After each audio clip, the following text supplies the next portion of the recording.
কে কার খবর নেই? স্বার্থপর এই দুনিয়ায় কেউ কারো খবর নেয় না দোস্ত। এই স্বার্থপর দুনিয়ায় কেউ খবর নেয় না। তুমি যেদিন মরে যাবা, আমি যেদিন মরে যাব, সেদিনও পৃথিবীতে সূর্য উঠবে, চাঁদ উঠবে, এই গাড়ি চলবে, সিএনজি চলবে, অটো চলবে, দোকানপাট খুলবে, ব্যস্ত মানুষ সব বাজার ব্যবসা ঠিকই চলবে, সব দৌড়াচ্ছে, শুধু আমি নিস্তব্ধ, শুধু আমি থেমে গেলাম।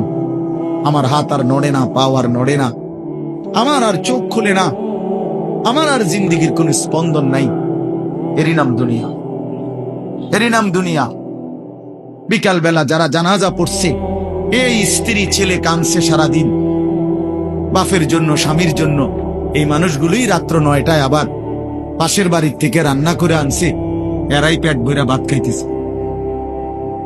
এর নাম দুনিয়া, এর নাম দুনিয়া, এর নাম দুনিয়া। এই মানুষগুলো তো একদিন উপাস থাকলো না, আপন সন্তান, আপন স্ত্রী। তাহলে ধোকার এই দুনিয়া কার জন্য সাজাইলাম? কার জন্য বলেন, বলেন কার জন্য? ইয়ালামুনা যাহিরাম মিনাল হায়াতিদ দুনিয়া ওয়া হুম আনিল আখিরাতি হুম গাফিলুন। আল্লাহ বলে, বান্দা দুনিয়ার জীবন তো খুব বুঝলা, কিন্তু আখিরাতের ব্যাপারে গাফিল হয়ে রইলা। আমার ছেলেরা, তোমরা বলো ভাই, তোমরা যারা খোদার 365 দিনে একটা বছরে কোনোদিন ফজরের নামাজ কোনোদিন পড়ো নাই, তোমার এই পরিণতি, তোমার এই গন্তব্য শেষ কোথায়? তুমি বলো ইনসাফের সাথে। তোমার বিবেককে, প্রিয় বন্ধু, 1 মিনিটের জন্য আমি তোমার বিবেককে বললাম, তুমি বলো সারাদিন যে উলঙ্গ ছবি দেখলা, সারা রাত যে নর্তকীর ছবি দেখলা, এরপরে তোমার গন্তব্য কোথায়? থামবা কোথায়? তুমি কোথায় গিয়ে থামবা? তোমার পরিণতি কি? তোমার টার্গেট কি? এই নাচ, এই গান, এই ছবি, এই জেনা, এই ব্যভিচার, এই মদ, এই জুয়া, এই ফেন্সিডিল, এই ইয়াবা, আরে না ফরমান, তোরে শেষ পর্যন্ত কোথায় গিয়ে থামাবে? তোরে একটা জানোয়ার ছাড়া, একটা কুকুর বিড়াল ছাড়া, একটা হাইওয়ান ছাড়া আর কিচ্ছু বানাবে না। তোরে একটা নর পশু বানায় দিবে। চরিত্রহীন মানুষ থাকে না, লম্পট কোনদিন মানুষ হয় না। মদখোর, নেশাখোর, জুয়ারি, ফেন্সিখোর, বাবাখোর, ডাইলখোর, ইয়াবাখোর, ফুট্টাখোর, হারামখোর, ওই মানুষ থাকে না, ওই জানোয়ার হয়ে যায়। জানোয়ার, জানোয়ার হয়ে যায় বেটা, জানোয়ার হয়ে যায়। যে কপাল সেজদা দেয় না, সে কপাল, যে মানুষ মানুষ হয়ে সেজদা দেয় না, আল্লাহর কসম, আল্লাহ তাআলা কোরআনে বলছে, ইবলিস তুই সেজদা দিলি না, আজকের থেকে তুই শয়তান। এজন্য যে কপাল সেজদা দেয় না, সে মানুষ নয়, শয়তান। শয়তান বেটা, তুই বেটা শয়তান, শয়তান। এটা একটা ছোট্ট কথা আগে বুঝেন, সবাই বুঝতে ভালো। কোরআনুল কারীমের মধ্যে আছে, হযরত মূসা আলাইহিস সালামকে আল্লাহ তাআলা প্রথম যখন তুর পাহাড়ে, আমরা সবাই জানি যে আল্লাহ তাআলা মূসা আলাইহিস সালামের সাথে তুর পাহাড়ে কথা বলছেন বহুবার, মানে ওয়াহি নাজিল করছেন। আল্লাহর কথা মানেই ওয়াহি। তো প্রথমবার যখন মূসা আলাইহিস সালাম তুর পাহাড়ের ওই টিলাতে উঠলেন, তো সেখানে আল্লাহ তাআলা স্পষ্ট কোরআন শরীফে আছে, আল্লাহ তাআলা প্রথমেই বলে দিয়েছেন, ইন্নী আনা রব্বুক ফাখলা'না আলাইক। মূসা, আমি তোমার রব, আমি তোমার মহান মালিক আল্লাহ। তুমি ফাখলা'না আলাইকা, তোমার 2টা জুতা খুলে ফেলো, 2টা জুতা খুলে ফেলো। আনা আখতারতুকা, আমি তোমাকে নির্বাচিত করেছি। ফাসতামি' লিমা ইউহা, অতএব আমি যা ওয়াহি নাজিল করতেছি, বলতেছি, তা মনোযোগ দিয়ে শোনো। তাহলে এখন কি বোঝা গেল? তাফসীরের মধ্যে আছে, জুতা খুলতে বললেন কেন? প্রশ্ন হলো, জুতা খুলতে বললেন কেন? কথা বললে বলবে। তো আল্লাহ তাআলা এটা বুঝাইছেন, মূসা, আমি রব্বুল আলামিনের কথা শুনবার আদব জুতা খুলে বস, এই জন্য আদব শিখাইছেন, আদব শিখাইছেন। কোরআন সুন্নাহর ইলমের মধ্যে, কোরআন সুন্নাহর জ্ঞানের মধ্যে একটা জিনিস ভীষণ জরুরি, সেটা হলো আদব। 2টা জিনিস একসাথে গঠন করতে হয়। এজন্য আমাদের মাদ্রাসাগুলোতে দুই জিনিস একসাথে পড়ায়, একটা হলো ইলম আর একটা হলো আদব। এজন্য মাদ্রাসাওয়ালারা তাদের বাচ্চাদেরকে যেমন পড়ায়, তো বাচ্চার ওযু গোসল, চলা ফেরা, উঠা বসা, কথাবার্তা, চাল চলনের দিকেও নজর রাখে, যে ছেলেটা দাঁড়াইয়া পেশাব করে কিনা, ছেলেটা টয়লেট পেপার ব্যবহার করে কিনা, দস্তরখান বিছায়া খানা খায় কিনা, বাবা মাকে সালাম দেয় কিনা, ইত্যাদি ইত্যাদি। মানে শুধু শব্দ মুখস্থ করছে, পড়া দিছে, পড়া নিছে, এটা না, তার সাথে সাথে তার জীবন গঠন হচ্ছে কিনা, আদব শিখতেছে কিনা, আখলাক শিখতেছে কিনা, এইটা হলো একই সাথে লক্ষ্য থাকে। এই জন্য হাদিসের মধ্যে আছে, আমাদের প্রিয় নবী সাল্লাল্লাহু আলাইহি ওয়াসাল্লাম বলছেন, আল্লামানি রব্বি ফাআহসানা তা'লিমি ওয়া আদ্দাবানি রব্বি ফাআহসানা তা'দীবি। এই একটি হাদিসে নবীজি দুইটা কথা বলছেন, যে আমার আল্লাহ আমাকে সর্বোত্তম ইলম জ্ঞান শিখিয়েছেন এবং আমার আল্লাহই আমাকে সর্বোত্তম আদব শিখিয়েছেন। তাহলে একই সাথে বলছে নবীজি, আল্লামানি রব্বি আদ্দাবানি রব্বি, আল্লাহই আমাকে ইলম শিখিয়েছেন, আল্লাহই আমাকে আদব শিখিয়েছেন। কেন নবীজি বাম পাও দিয়া টয়লেটে ঢুকছেন? কেন ডান পাও দিয়া মসজিদে ঢুকছেন? মনে করেন এই যে প্রতিটা নড়াচড়া, হাত্তাল হারাকাত ওয়াস সাকানাত, নবীজির প্রতিটি স্থিরতা, প্রতিটা নড়াচড়া, সবটাই আল্লাহ তাআলার ফয়সালা, আল্লাহ তাআলার পক্ষ থেকে নির্ধারণ করা। তিনি সাহাবীদের সাথে পরামর্শ করছে অথবা নিজে নিজে ভাবছে যে কেমনে শুইলে ভালো হয়, কেমনে হাঁটলে ভালো হয়, না না, আল্লাহ তাআলার পক্ষ থেকে নির্ধারণ করে দেওয়া। এই জন্য বাপ, এটা জরুরি বিষয়, এটা আল্লাহর কোরআনের মজলিস, বরকতময় মজলিস। এখানে জুতা খুলে আল্লাহর কথা শুনলে বরকত হবে, এটা আদব। সবাই যারা মুসা আলাইহিস সালামের ওই ঘটনাটা জানে, কোরআন শরীফে স্পষ্ট আছে যে তখন প্রচন্ড ঠান্ডা ছিল, ভীষণ ঠান্ডা, কুয়াশা, নিচে বরফ।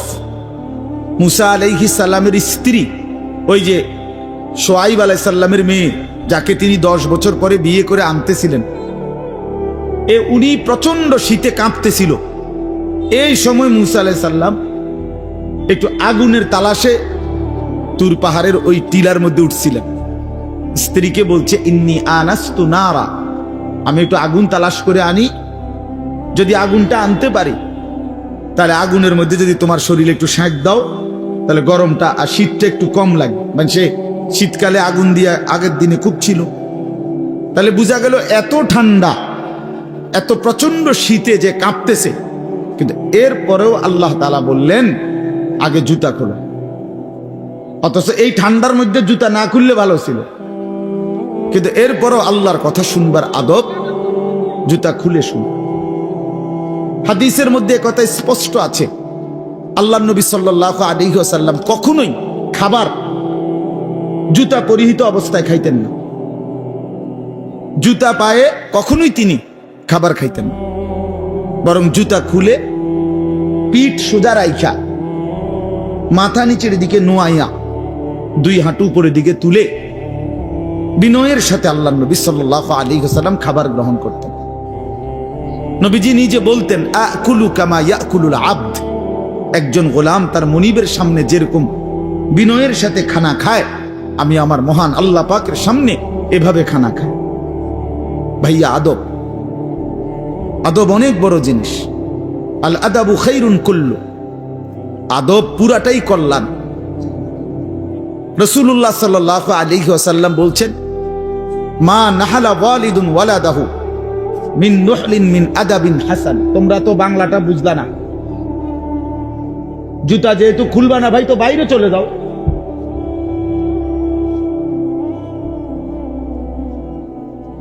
আশ্চর্য মানুষ। না না, অনেকের আছে গাদ্দারি স্বভাব, যে আমি যেমনি আছি এমনি শুনবো। এটা সিধা করতে হবে। জিন্দেগি যদি সোজাই না হয় তো বললাম কারে, বললাম কাকে? শুধুই কেবল ভাইয়া শুনলাম, একজনের পরিচিতি আছে, একজনের জনপ্রিয়তা আছে, একজনের সুর আছে, একজনের টান আছে, একজনের জোরে গলার আওয়াজ আছে। তো এই কারণে জড়লাম। কি ফায়দা এতে ভাই? কথা বুঝেন নাই? আমারে মনে করেন 1 কোটি মানুষ চিনে, তো আপনার লাভ কি? আমারে 10 কোটি মানুষ চিনে, সারা পৃথিবী চিনে, তো আমারে চিনলে তোমার লাভ কি নিয়ে? তুমি কি বদলাইলা এটা না দেখার বিষয়। আমি আমার জন্য কি গ্রহণ করলাম, এখানে কার জনপ্রিয়তা আছে না নাই এটা দিয়ে কে ঘাস কাটে?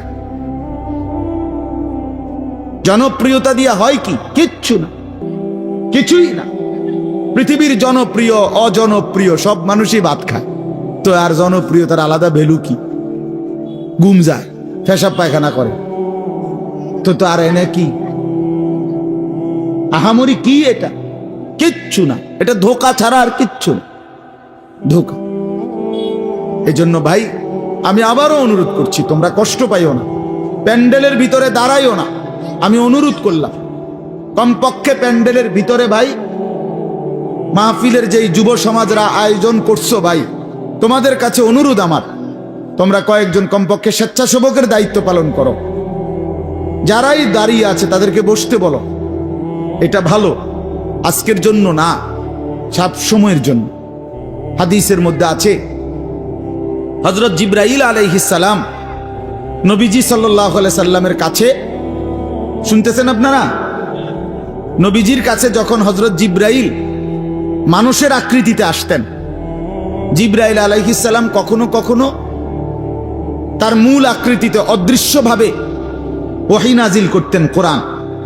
আবার কখনো কখনো মানুষের সুরত ধরেও নবীজির সামনে আসতেন। হাদিসে কথা স্পষ্ট আছে যে যখনই জিবরাইল মানুষের আকৃতিতে নবীজির কাছে আসতেন, তো নবীজির সামনে এসে আদবের সাথে বসতেন। কিভাবে বসতেন? হাদিসের এই শব্দটা পর্যন্ত আছে, ফাসনাদা রুকবাতাইহি ইলা রুকবাতাইহি।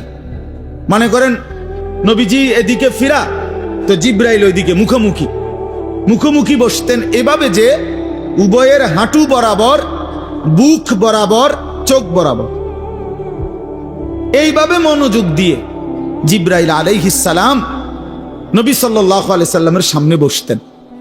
এরপরে তিনি বিভিন্ন বিষয় বলতেন, শুনতেন, নবীজির সাথে কথা বলতেন।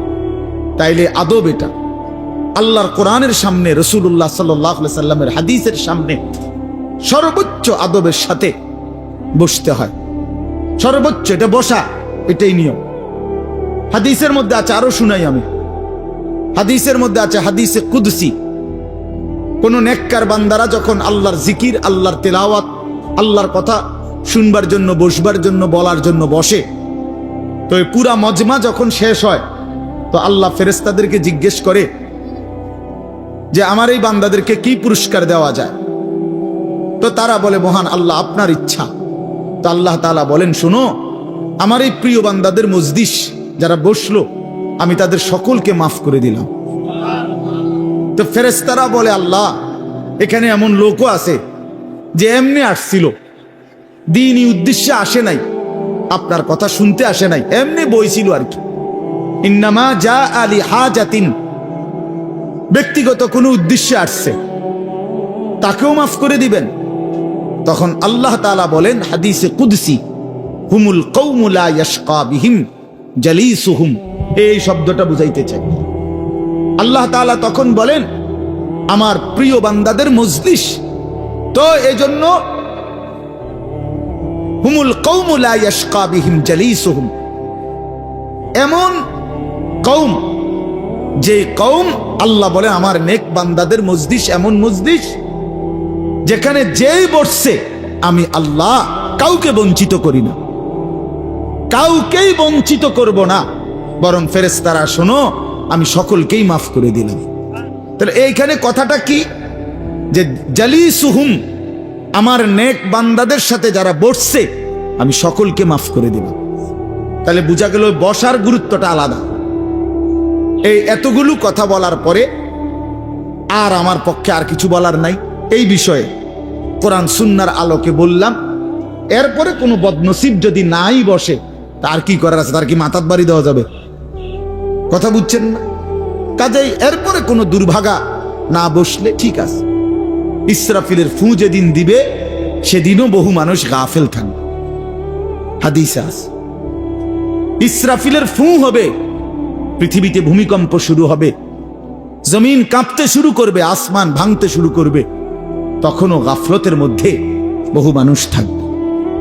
এই অবস্থাতেই মৃত্যু হবে, এই অবস্থাতেই হাসর হবে। কাজেই গাফেল থাকবেই, গাফেল থাকবেই।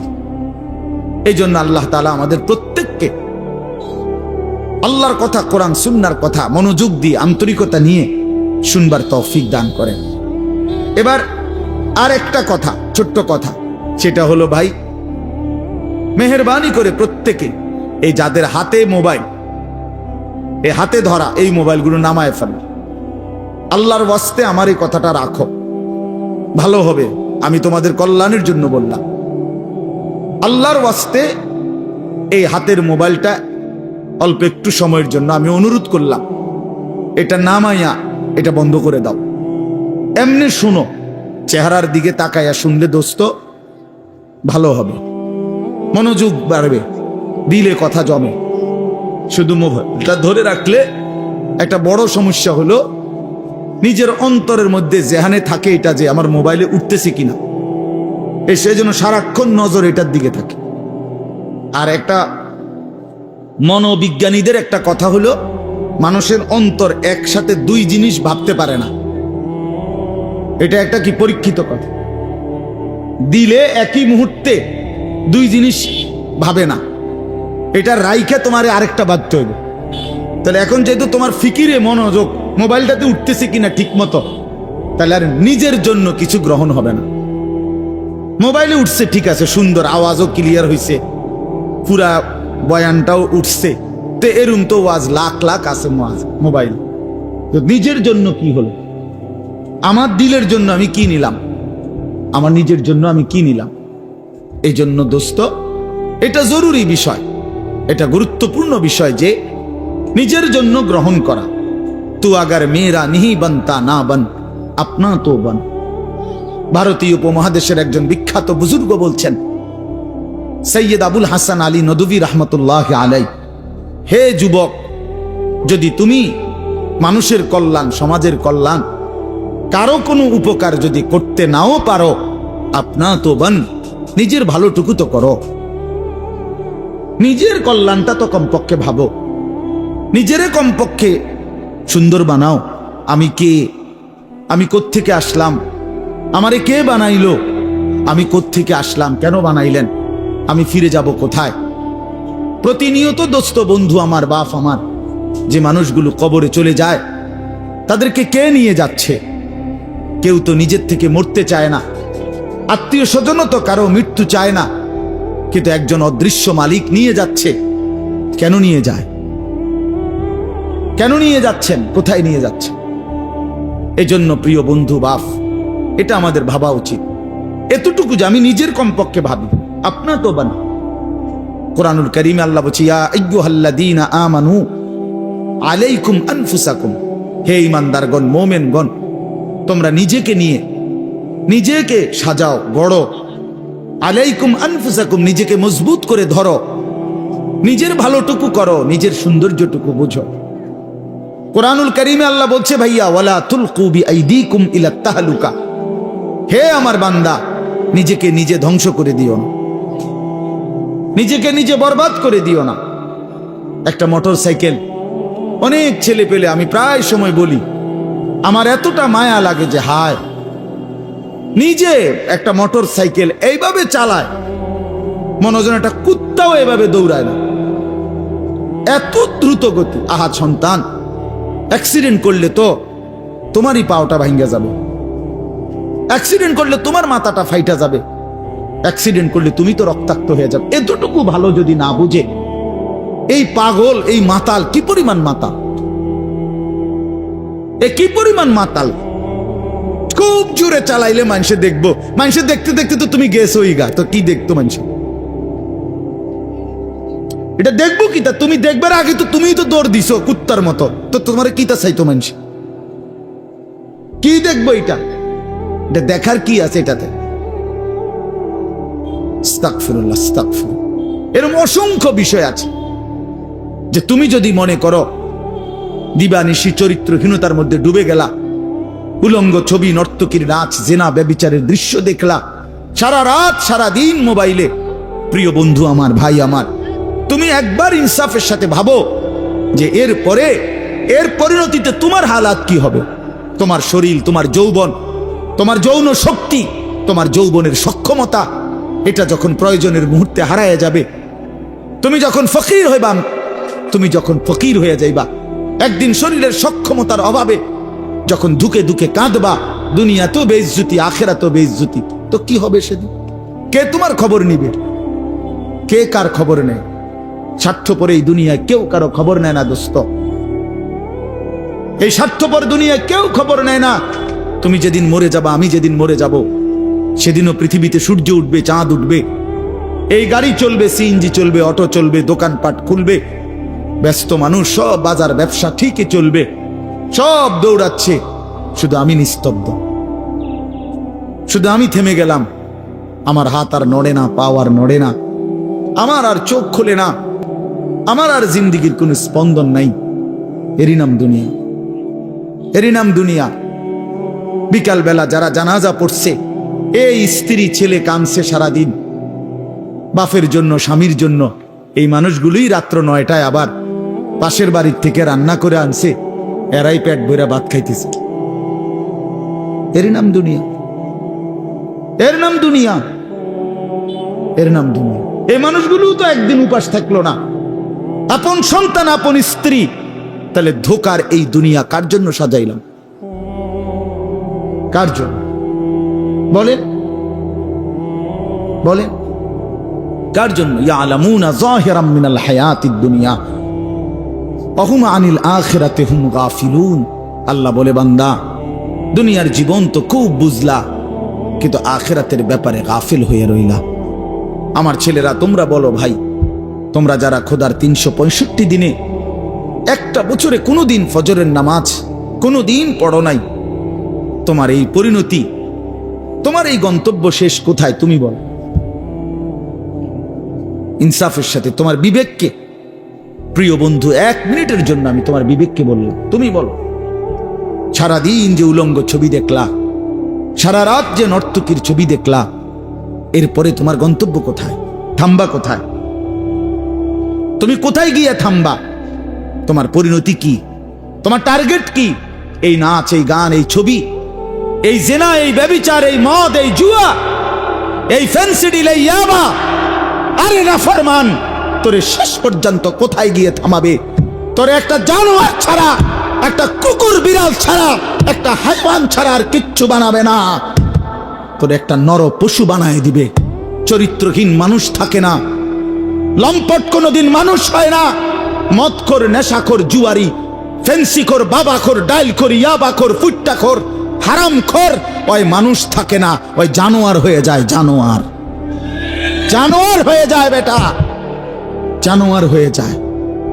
যে কপাল সেজদা দেয় না, সে কপাল, যে মানুষ হয়ে সেজদা দেয় না, আল্লাহর কসম, আল্লাহ তাআলা কোরআনে বলছে, ইবলিস তুই সেজদা দিলি না, আজকের থেকে তুই শয়তান।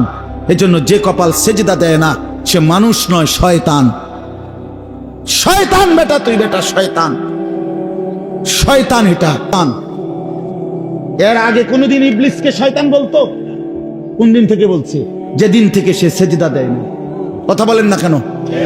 ইবলিসের আগে কি শয়তান আছিল? সেজদা যেদিন দিল না, সেদিন থেকে মালিক বলল, আজকের থেকে তুই শয়তান।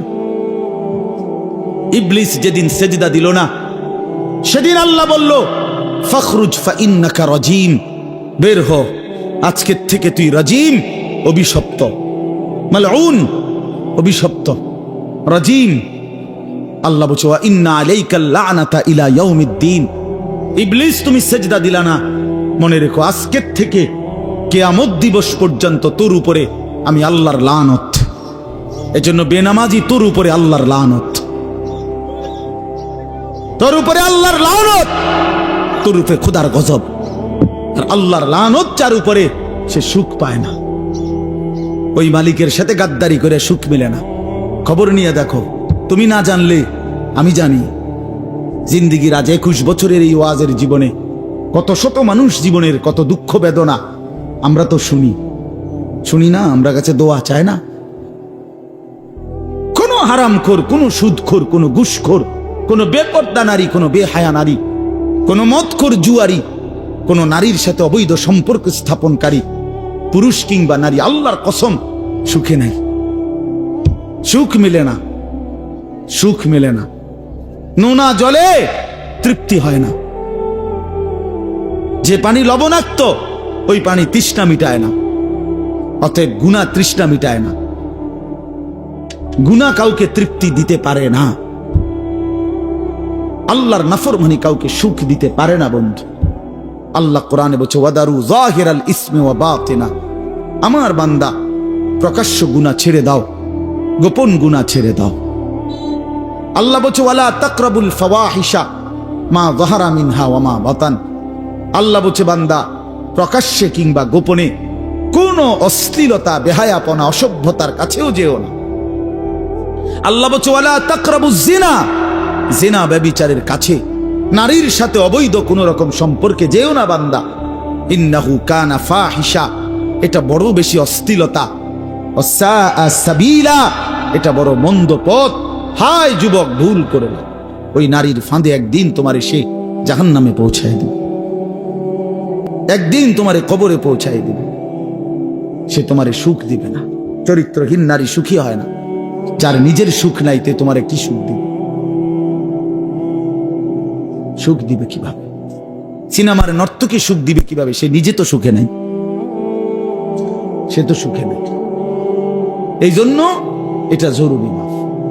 বাবাদেরকেও বলি, হায়াতের 60 বছরেও যারা গুনাহ ছাড়তে পারেন নাই, মনে রাখেন বাপ, এই কবর দেখা যায়, কবর দেখা যায়। চলেন এবার তরজমাটা শুনেন, তাইলেই আমার কথা শেষ। একটু দেখেন কোরআনুল কারীমের 30 নম্বর পারা, 102 নম্বর সূরা। সূরাটার নাম আত-তাকাসুর। ছোট্ট একটা সূরা, 8টা আয়াত আমি তেলাওয়াত করছি।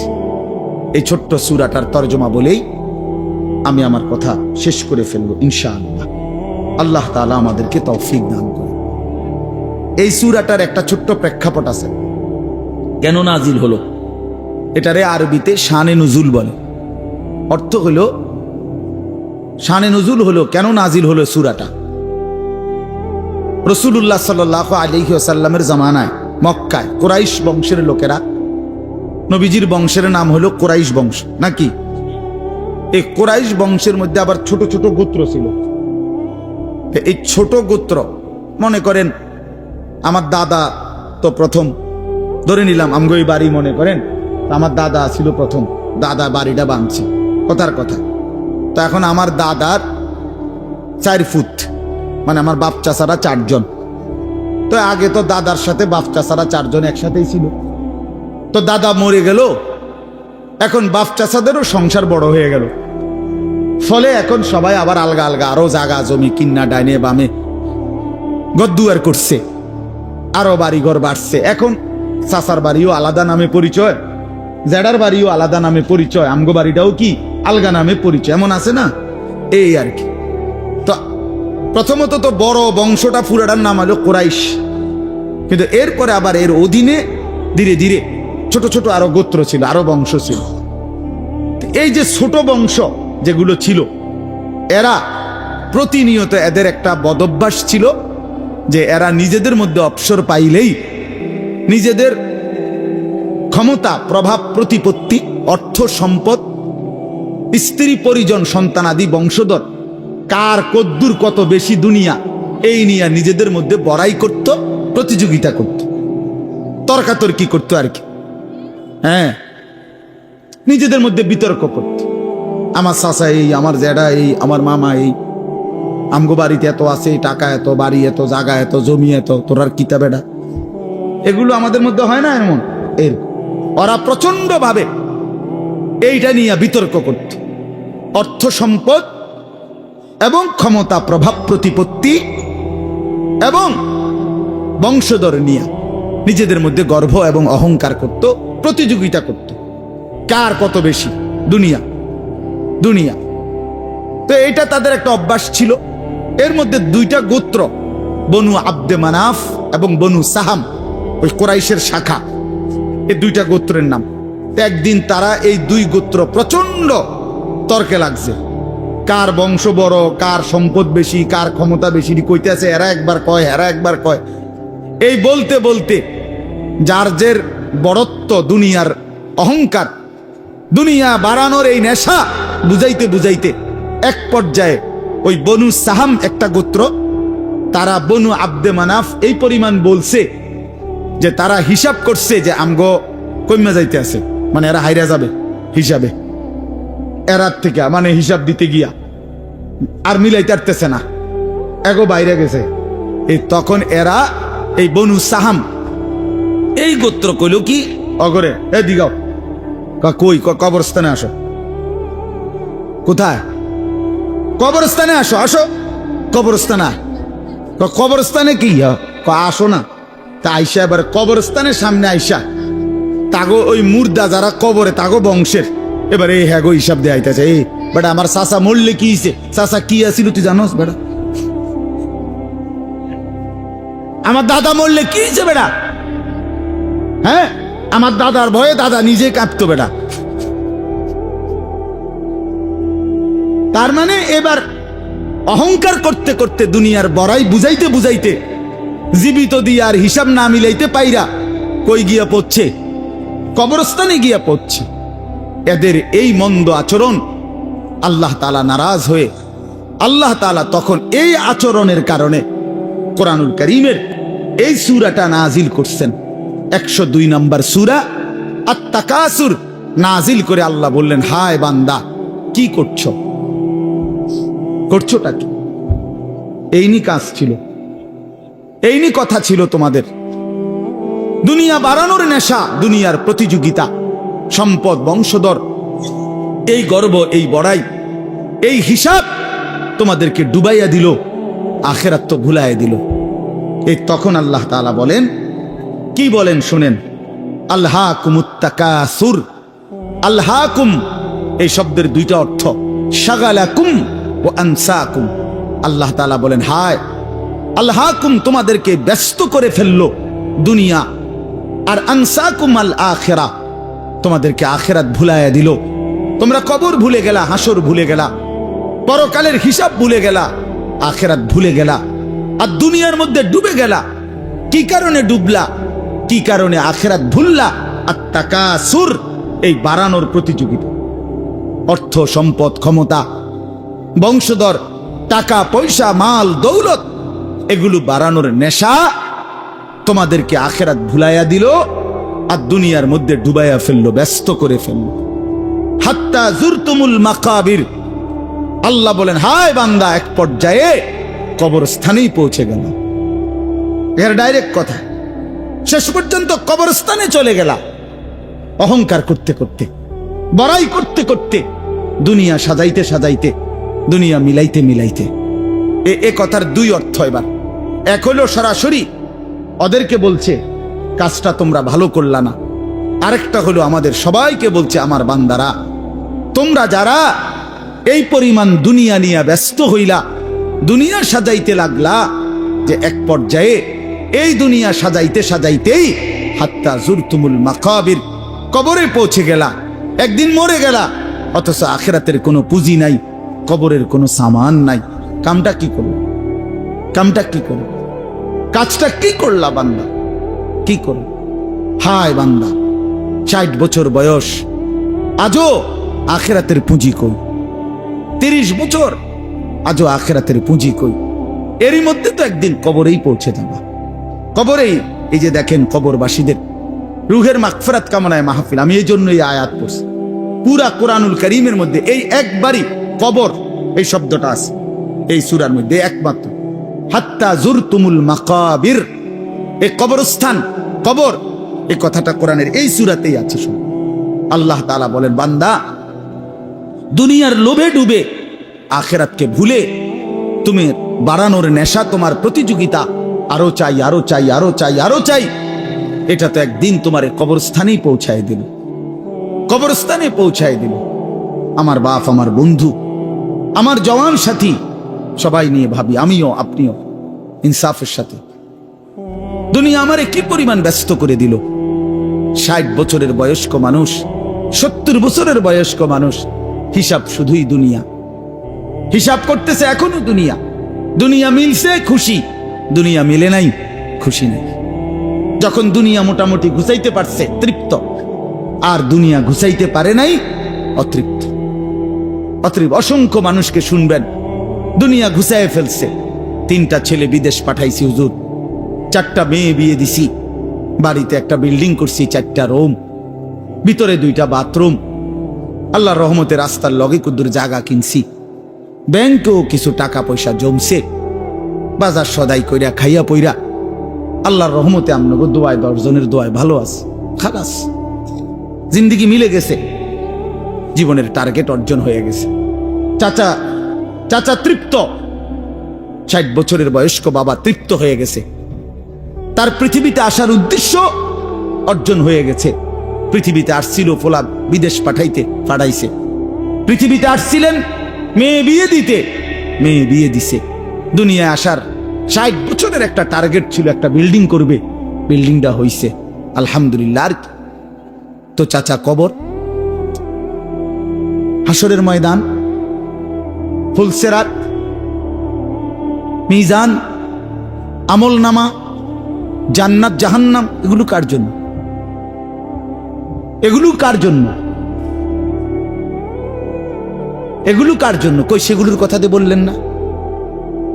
ইয়ালামুনা যাহিরাম মিনাল হায়াতিদ দুনিয়া, দুনিয়া তো খুব বুঝলা বান্দা, অহুম আনিল আখিরাতি হুম গাফিলুন, আখিরাতের ব্যাপারে তো গাফিল হয়ে রইলা।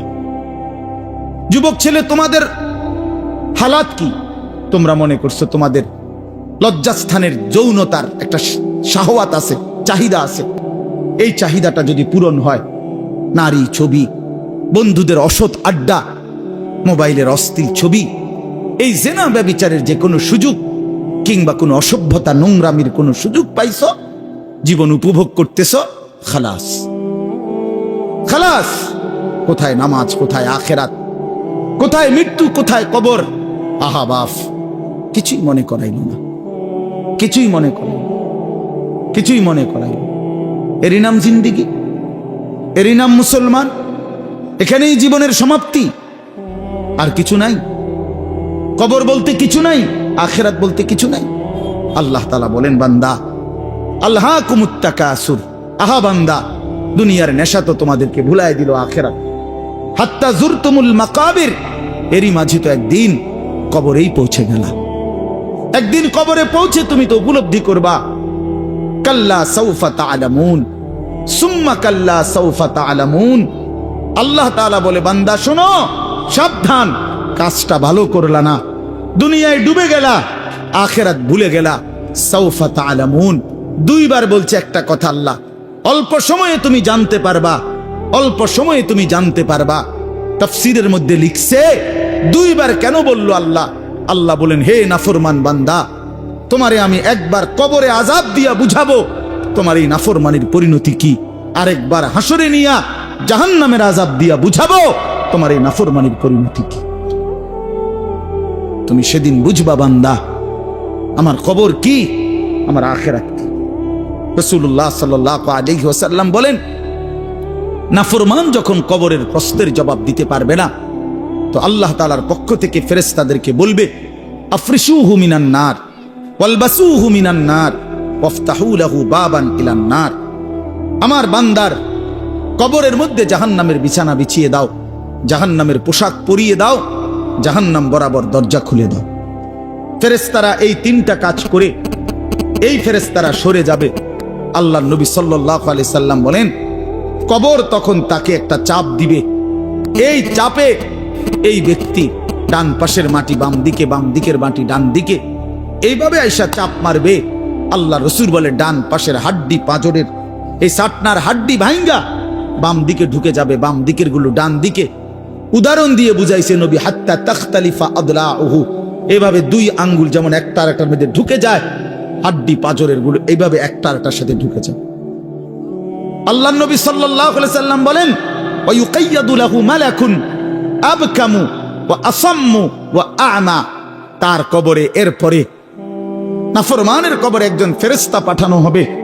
এই ফেরেশতা তিনটা গুণ, এই ফেরেশতা বোবা, এই ফেরেশতা বধির, এই ফেরেশতা অন্ধ। সে কথাও বলতে জানে না, কানেও শোনে না, চোখেও দেখে না। আল্লাহ রাসূল বলেন, ফায়ুতরাবু লাহু বিমিতরাকাতিম মিন হাদিদ।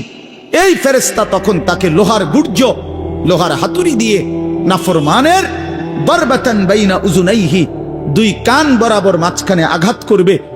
এক একটা আঘাতে ফায়াসিহু সাইহাতান, নাফরমান এভাবে চিৎকার করবে, ইয়াসমাউহা মান ইয়ালিহি ইল্লা সাকালাইন, মানুষ এবং জিন ব্যতীত আল্লাহর কসম গোটা সৃষ্টি এই নাফরমানের আওয়াজ শুনতে পাবে, চিৎকার শুনতে।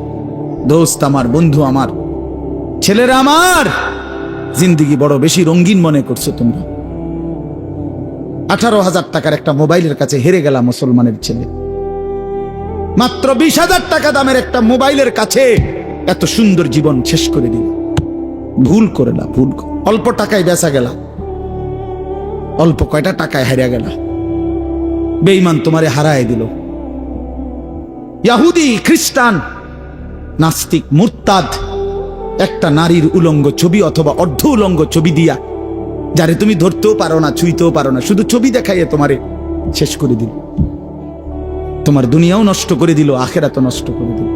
হায় হায়, এর চাইতে বড় ব্যর্থতা আর কিছু হইতে পারে না। আমার কথা মনে রাখো বাপ আমার,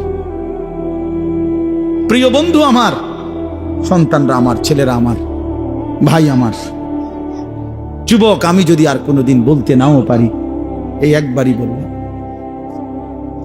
এতটা সুন্দর জীবন নষ্ট করে দিও না ভাই, এতটা সুন্দর জীবন নষ্ট করে দিও না ভাই। মেহেরবানি করে বরবাদ হইও না, চরিত্রহীন হইও না। কোরআনুল কারীমের মধ্যে আছে, আল্লাহ তাআলা বলেন, নারীর সাথে অবৈধ সম্পর্ক স্থাপনকারী ব্যভিচারী, এই জিনাখোর, আল্লাহর কসম আল্লাহ বলছে, ইউদাআফ লাহুল আযাবু ইয়াউমাল কিয়ামাহ। ব্যভিচারী, জিনাকারী, জিনাকারী, ব্যভিচারী। মনে রাখবা ছেলেরা, নারীর সাথে কেউ যদি কথা বলে, সেও চোখের জেনা করে। নারীকে যদি কেউ হাত দিয়ে ধরে স্পর্শ করে, সে হাতের জেনা। কথা বললে জবানের জেনা। কানে শুনলে তার কথা, ভিন নারীর আওয়াজ অথবা তার ভালোবাসার বিশ্রী কথাবার্তা, অবৈধ কথা, তো এটা কানের জেনা। তার সাথে পায়ে হেঁটে এগিয়ে গেলে পায়ের জেনা। অন্তর দিয়ে কল্পনা করলে নারীকে নিয়ে, অন্তরের জেনা। আর লজ্জাস্থান দিয়ে জেনা করলে সেটাও জেনা। আল্লাহর কসম, নবী বলছে সবটাই জেনা।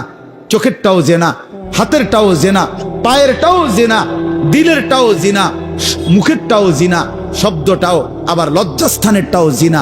অতএব যে কোনো স্বামী স্ত্রীর সম্পর্ক ব্যতীত ভিন নারী, ছবি হোক বাস্তবে হোক, নারীর সাথে যার সম্পর্ক, আল্লাহর কসম, রব্বে কাবার কসম, সে ব্যভিচারী, লম্পট, দুশ্চরিত্র, জেনাকার। আর আল্লাহ বলছে, আমি তোরে ডবল ডবল ইউদাআফ অর্থ হলো ডবল রিডবল শাস্তি দেব কিয়ামতের দিন। ওয়া ইয়াখলুদ ফীহি মুহানা, এবং আল্লাহ বলে তারে বেইজ্জতি কইরা, লাঞ্ছিত কইরা চিরস্থায়ী জাহান্নামে ফেলে দেব।